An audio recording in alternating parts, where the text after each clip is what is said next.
मेरे दोस्तों, हमारे अजीज़ों अकारम में से, रिश्तेदारों में से या मुसलमानों में से कोई फौत हो जाए तो दफनाने के जनाजे के बाद हम कब्रिस्तान जाते हैं और मैयत को दफनाने के बाद जब कब्र बन जाती है तो कब्र बनाने के बाद वहाँ पानी छिड़का जाता है, फूल डाले जाते हैं और बाज़ औक़ात सब्ज़ पत्ते या किसी दरख्त की सब्ज़ टहनियों को डाला जाता है। अब इसके बारे में क्या ये सारे काम करने जायज़ हैं या नहीं, शरीयत की नज़र में इनका क्या हुक्म है, वो मैं आपको बताऊंगा।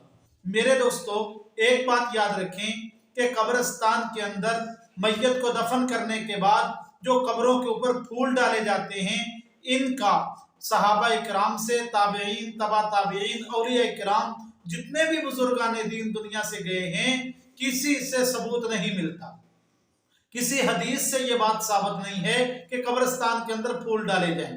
तो मेरे दोस्तों, किसी की कब्र पे फूल डालने की बजाय बेहतर है कि उतनी रकम उस मैयत के लिए इसाले सवाब कर दें, किसी गरीब को दे दें, उनके लिए इसाले सवाब कर दें ताकि मैयत को उसका फायदा हो, क्योंकि फूलों का जिक्र कुरान और सुन्नत से साबित नहीं। नंबर 2, बाज लोग कब्रिस्तान के अंदर कब्र पे जाते हैं तो कब्रों के ऊपर सब्ज टहनियां डाल देते हैं या सब्ज पत्ते डाल देते हैं। इनका क्या हुक्म है? तो याद रखें, हजूर अलैहिस्सलातु वस्सलाम का एक वाकया मिलता है। अल्लाह के नबी अलैहिस्सलाम दो कब्रों के पास से गुजरे तो अल्लाह के नबी ने उन दोनों कब्रों के ऊपर खजूर की एक टहनी को तोड़ा जो तरोताजा थी और उसको दरमियान के अंदर से 2 हिस्से करके दोनों कब्रों पे डाल दिया। सहाबा ने पूछा, या रसूल अल्लाह, आपने ये अमल क्यों किया? अल्लाह के नबी ने फरमाया, इन 2 कब्रों वालों को अज़ाबे कब्र हो रहा था, मैंने ये टहनी डाल दी ताकि जब तक ये खुश्क ना हो मुझे उम्मीद है कि इनसे अजाब हल्का हो जाए।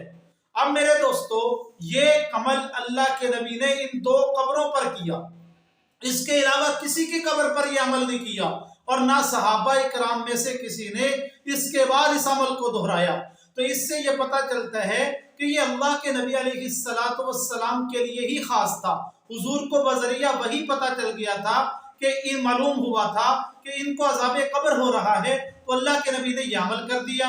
अब हर कब्र के ऊपर इस तरह का अमल करना, मिसाल के तौर पे आप अपने भाई की कब्र पर या रिश्तेदार की कब्र पर सब्ज़ टहनी डाल रहे हैं, क्या मतलब इसका? माज़अल्लाह, अल्लाह माफ फरमाए, खुदा ना खास्ता उनको अज़ाबे कब्र हो रहा है इसलिए डाल रहे। तो आप खुद सोचें, ये अमल अल्लाह के नबी अलैहिस्सलाम के लिए ही खास था, लिहाजा अब इसके अलावा बाकी कब्रों पर करना और इसको मुस्तकिल करना ये मुनासिब नहीं है। इसका भी कुरान और सुन्नत से कोई सबूत नहीं मिलता सिवाय एक रिवायत के जो मैंने आपको बयान कर दी। नंबर 3, कब्रिस्तान के अंदर जाके कब्रों पे पानी छिड़कना या जब कब्र बनाई जाती है उस वक्त पानी छिड़का जाता है, इसके बारे में आता है कि ये अमल अल्लाह के नबी से साबित है। हजूर अलैहिस्सलातु वस्सलाम ने हजरत साद की कब्र पर और अपने बेटे हजरत इब्राहीम रज़ियल्लाहु ताला अन्हो इनकी कब्र पर खुद पानी छिड़का था। लिहाजा कब्र बनाने के बाद कब्र पे पानी छिड़कना ये जायज है और अल्लाह के नबी से इसका सबूत मिलता है। अल्लाह हमें दीन को समझने की तौफीक अता फरमाए।